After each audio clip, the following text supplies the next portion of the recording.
Vamos para mais uma questão sobre gerenciamento de projetos do estilo que pode aparecer para você dentro do exame PMP. Hoje uma questão sobre desenvolvimento de produtos seguindo a abordagem ágil. A questão já vai entrar na tela assim que o texto estiver na tela. Dá um pause, lê, tenta resolver e depois assiste a minha solução. Uma equipe ágil está trabalhando no desenvolvimento de um produto digital inovador. O proprietário do produto adicionou uma história de usuário no backlog do produto e observou que ela deveria estar presente na próxima release. Durante uma sessão de refinamento com o proprietário do produto, a equipe de desenvolvimento afirma ter dúvidas sobre a implementação da história de usuário, quer dizer, ela não sabe exatamente como implementar aquela história, pois a mesma requer informações específicas da release que ainda está em desenvolvimento. O que o time deve fazer a seguir, né? Qual que é a melhor situação? E esse é um caso clássico, né? Um estilo clássico de questão relacionada ao exame PMP, em que é dada uma situação e é solicitado a você que entenda qual que é o melhor curso de ação a ser tomado ali. A letra A diz, estudar mais os diferentes cenários de implementação da história do usuário. A letra B, priorizar a história do usuário, pois envolve um alto nível de ambiguidade e risco. Letra C, parar de gastar mais tempo tentando descobrir como implementar a história do usuário até que eles tenham mais informações. E letra D, dar à história do usuário uma estimativa final com base no entendimento atual e informações disponíveis. E a resposta certa foi a que a Annalise colocou aí no chat, é a letra C, realmente. E qual que é a lógica por trás disso, gente?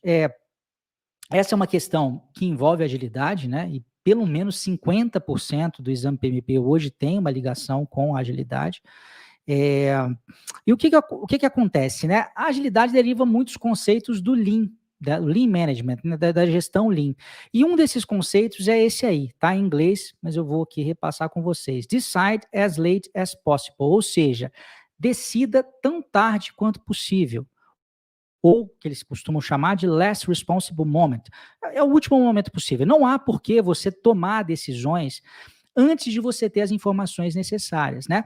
E se a gente pensar a própria gestão no estilo de sprints, com ciclos curtos, se a gente for pensar o Lean, né, a implementação do Lean numa escala realmente grande, estaria lá no Kanban, em que a gente não tem nem o conceito de sprint, né, em que a gente tem ciclos de 1, 2 semanas ou até de um mês, né? O Kanban você vai puxando as demandas de acordo com a sua capacidade de atendê-las, né? Então é um processo ainda mais lean, e aí você tem condições, inclusive, de somente priorizar e de executar na última hora ali, né? Nesse last responsible moment. Mas mesmo a sprint, né, já é um passo, né, nesse sentido. É diferente daquela história de você, por exemplo, tentar planejar um projeto de 6 meses, de 1 ano, na sua totalidade, né, gerar um plano de projeto, uma linha de base. Em geral, essa já é a lógica, né, da agilidade. E nessa questão especificamente, isso está mais claro ainda, né? Por quê? Deixa eu só colocar para vocês aqui a figurinha do Scrum, né, que explica de uma maneira global o Scrum. Aqui a gente tem o conceito de sprint, só que lá ele está até usando um outro conceito, que é de release. A gente tem que lembrar que ao final de cada sprint a gente tem a possibilidade de liberar um incremento, né? Se for software, um produto de software aqui que poderia ser utilizado pelos seus clientes. Mas esse incremento é o que a gente chama de releasable. Ele não necessariamente é released, ele não necessariamente é liberado, ele é liberável, né? E essa release ela pode acontecer ao final de cada sprint, ou pode acontecer, por exemplo, de 3 em 3 sprints, de 2 em 2 sprints, ou você pode ter, inclusive, várias liberações ao longo da sprint, que é algo que começa a ganhar força também. Então, às vezes, dentro de uma sprint, você tem não só a liberação aqui ao final, mas também liberações parciais. A maneira como está descrita a questão nos faz entender que a gente tem ou uma release por sprint, ou uma release a cada X sprints, né? E o fato é, você está trabalhando numa sprint num determinado momento, você está desenvolvendo uma funcionalidade específica e de repente chega uma outra. E essa outra funcionalidade, ela entra aqui, ó, no backlog do produto. Não significa que ela já começa a ser feita. Quando ela está no backlog do produto, só significa que alguém levantou aquilo ali. Só que há uma informação adicional que diz que essa funcionalidade tem que ser entregue na próxima release. Então, não é para essa sprint. com certeza, tá? Será para uma release posterior. Só que, além disso, há informações que você só terá depois que você finalizar essa sprint específica aqui. Então, não faz sentido você ficar gastando tempo estudando diferentes cenários de implementação, porque há informações que você não tem acesso.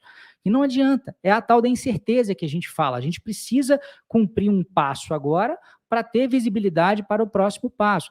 Da mesma maneira, não faz sentido priorizar a história de usuário, porque ela envolve um nível de ambiguidade e risco, justamente porque ela ainda tem essa ambiguidade, que eu vou esperar mais um pouquinho, esperar ter informação para aí eu gastar de fato esforço, né, tentando refinar essa história. É o tal do Lean, a gestão enxuta, não desperdiçar recursos desnecessariamente. O correto, de fato, é parar de gastar mais tempo tentando descobrir como implementar essa história, né, até que a gente tenha mais informações, isso é o certo. E também não faz o menor sentido dar à história do usuário uma estimativa final, com base no entendimento atual, informações disponíveis. Para quê? Se eu sei que eu tenho um tipo de visibilidade muito ruim, né, acerca dessa demanda, acerca dessa história, acerca desse requisito específico, né? Então, reparem que é uma mentalidade, às vezes, muito diferente do que talvez vocês sejam obrigados a fazer até no dia a dia de vocês, né? Porque quando a gente não tem esse entendimento que estamos num cenário de alta incerteza e não faz sentido tentar planejar aquilo que não há a menor condição de planejar, muitas vezes as nossas chefias, às vezes até pessoas do alto escalão nos obrigam, né, a dar estimativas, a dar planejamentos que naquele momento não fazem muito sentido. Então, é um mindset, essa mentalidade age de forma, uma maneira diferente de pensar daquela mais preditiva. A resposta correta aí, de fato, é letra C, e lembrem-se disso, né, desse conceito do Lean, decide as late as possible, decida tão tarde quanto possível, né, no last responsible moment, ou o último momento possível aí. Tá? E se você gostou dessa questão e dessa resolução, é porque você tem interesse em gerenciamento de projetos, na certificação PMP ou até na certificação CAPM, que é a irmã mais nova aí da PMP, né? E é bem provável que você queira saber mais a respeito do meu curso preparatório para essas duas certificações, tanto a PMP quanto a CAPM. Eu vou deixar aqui na descrição desse vídeo um link, onde tem um outro vídeo explicando como é que esse curso funciona, e tem também a possibilidade de você se inscrever para a lista de espera desse curso. E é bem interessante você estar nessa lista de espera, porque quem está nela normalmente consegue fazer uma inscrição para o meu curso com desconto substancial. E às vezes a gente até consegue fazer a antecipação da inscrição para que você comece a estudar até mais rápido do que estava planejado inicialmente. Então vai lá, assiste o vídeo e se inscreve na lista de espera.